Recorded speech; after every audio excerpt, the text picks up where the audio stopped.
Dans l'épisode 131 de L'amour est dans l'air, Eda s'évanouit dans les bras de Serkan. Sef apparaît alors à l'improviste, affirmant être venu aider Eden. Ce dernier, intrigué, lui demande ce qu'il veut dire. Sef explique qu'il s'ennuyait terriblement à l'hôtel, et supposant qu'Eda serait chez lui, il a décidé de passer sans prévenir. Eden est méfiant, mais admet que personne ne lui propose habituellement son aide de cette façon. Malgré sa surprise, il finit par accepter sa compagnie. Eden tente de détendre l'atmosphère en suggérant que cela pourrait être amusant. Puis il demande où est l'enfant, et les deux hommes entrent ensemble dans la maison. Entre-temps, Eda se réveille de son évanouissement. Serkan remarque qu'elle a encore ce genre de réaction. En discutant avec lui, elle avoue avoir vu son visage partout après l'incident. Il plaisante alors en disant que cela a un nom, l'amour. Eda nie aussitôt tout sentiment et explique que tout cela ressemblait à un véritable cauchemar. Selon elle, elle voyait son visage partout, comme s'il l'observait constamment et remettait en question ses moindres faits et gestes.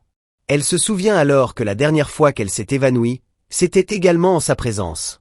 Irritée, elle commence à le tenir directement responsable de son état émotionnel. Elle affirme qu'il la stresse, détruit sa santé mentale et la rend folle. D'après elle, c'est précisément pour cela qu'elle s'évanouit dès qu'il apparaît. Elle insiste également sur le fait qu'elle n'a aucun problème lorsqu'elle est loin de lui. En continuant leur promenade, il trouve une bouteille et remarque qu'il semble y avoir une lettre à l'intérieur. Intrigué, il tente d'en comprendre le sens et commence à enquêter. Cette situation fait ressurgir de vieux souvenirs, et il mentionne qu'ils jouaient ensemble il y a de nombreuses années, ce qui laisse supposer que cela pourrait être lié à leur passé. Pendant ce temps, les enfants restent absorbés par leurs propres plaintes. Kiraz dit qu'il n'aime pas la nounou parce qu'elle ne parle que de ses cheveux. Le garçon pense que la nounou est jalouse de lui parce qu'il est chauve. Il dit que ses cheveux sont très beaux. De retour chez Eda et Serkan, il découvre une vieille lettre d'amour, que Serkan commence à lire à voix haute. Les mots révèlent des sentiments profonds et montrent que Sanem l'a écrite pour l'homme qu'elle aime. La lettre évoque la douleur de la séparation et l'impossibilité d'oublier un grand amour, même après tant d'années.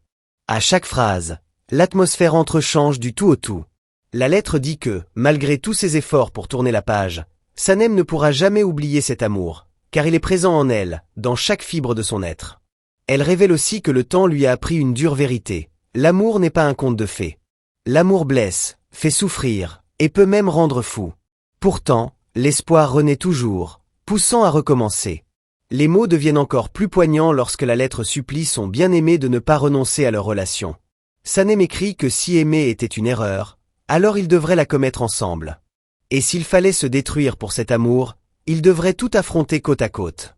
Finalement, elle lance un appel désespéré pour qu'il revienne et reste à ses côtés. Après avoir entendu tout cela, Serkan est profondément bouleversé. Silencieusement, il admet qu'il aurait aimé avoir le talent nécessaire pour lui écrire une si belle lettre. Cette déclaration révèle que leur passé l'affecte encore profondément. La conversation prend alors une tournure encore plus délicate. Ils commencent à imaginer ce que ce serait s'ils décidaient de se remettre ensemble pour reconstruire leur relation et raviver l'amour qu'ils partageaient autrefois. Il évoque la possibilité de bâtir une nouvelle vie à deux. Eda pose une question inattendue. Elle veut savoir ce qui se passerait si elle voulait un enfant. La question surprend Serkan. Après quelques secondes de réflexion, il répond sincèrement qu'il ne pense pas qu'il soit nécessaire d'avoir des enfants car ils se suffisent déjà l'un à l'autre. Cette réponse crée une atmosphère tendue entre eux. Eda tente de dissimuler sa déception et dit qu'elle a posé une question stupide, leur demandant d'oublier le sujet. Aussitôt après, elle change complètement d'avis et affirme, comme elle l'avait déjà dit, que leur histoire est terminée. Malgré les sentiments non résolus entre eux, Eda décide de mettre fin à la conversation et de ne pas prolonger ce moment chargé d'émotions. Elle leur demande ensuite de passer à autre chose, leur rappelant que d'autres personnes les attendent. Plus tard, Kiraz se cache et Serkan l'aperçoit. La conversation prend rapidement un ton plus léger et détendu. La jeune fille plaisante en disant qu'il ressemble à un prince, et il lui demande pourquoi elle se cache ainsi. Elle a peur, et Serkan avoue qu'il a lui aussi peur à cause de quelqu'un qu'il aime profondément. D'après lui, cette personne est extrêmement blessée et en colère contre lui. Il reconnaît l'avoir blessé et admet avoir peut-être commis une grave erreur. Malgré tout, il explique qu'il n'a pas l'intention de fuir la situation. Au contraire, il essaie d'affronter la situation et de tout faire pour obtenir le pardon de la personne qu'il aime. Il conseille ensuite à Kiraz d'en faire autant, lui montrant que fuir les problèmes ne résout rien. La conversation devient plus tendre lorsque la jeune fille lui demande s'il la protégerait. Serkan sourit et dit avoir déjà trouvé une solution. Peu après, il lui donne de l'argent pour réparer une fenêtre cassée et déclare que le problème est réglé. Puis, il lui demande de s'excuser pour ce qu'elle a fait. L'enfant, qui observe la scène, continue de jouer et de s'imaginer en princesse. Serkan en profite alors pour lui donner une petite leçon, lui demandant de faire plus attention la prochaine fois. Peu après, la fillette serre Serkan dans ses bras et lui dit qu'il est son héros. Au bout d'un moment, Serkan lui explique que les enfants ne doivent pas serrer les inconnus dans leurs bras et lui demande d'être plus prudente. Plus tard, Aydan, Elgin, Seyf et Eden entament une discussion importante et réalisent qu'ils pensent tous la même chose.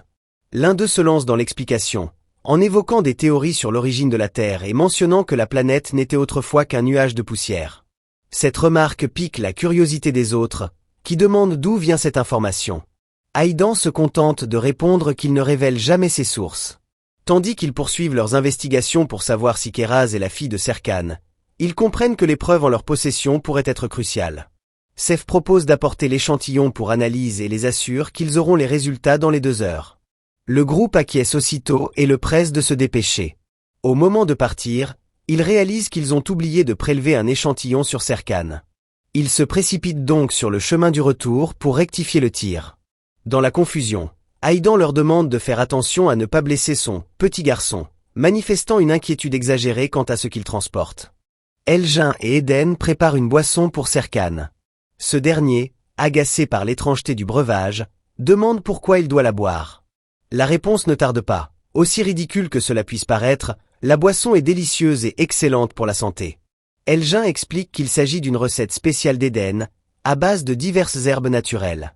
Surpris, Serkan demande si elle a vraiment été conçue pour améliorer sa santé.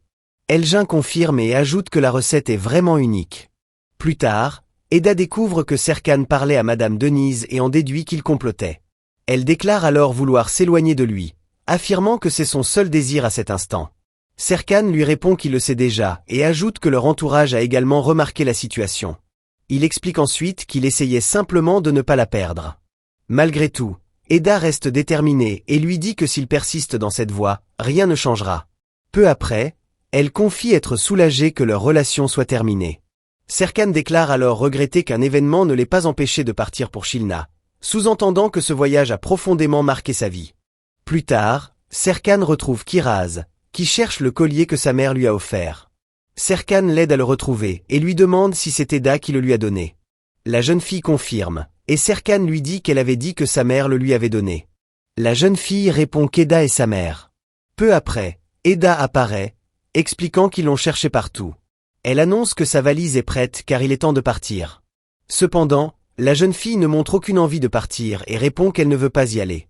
Malgré tout, Eda insiste et dit qu'ils doivent partir immédiatement. Pendant les adieux, Serkan demande s'ils partent vraiment. Puis, il suggère que ce départ n'était peut-être pas nécessaire. Eda répond qu'elle aussi aurait préféré ne pas avoir à partir, montrant ainsi que la décision de voyager n'est pas facile à prendre pour elle.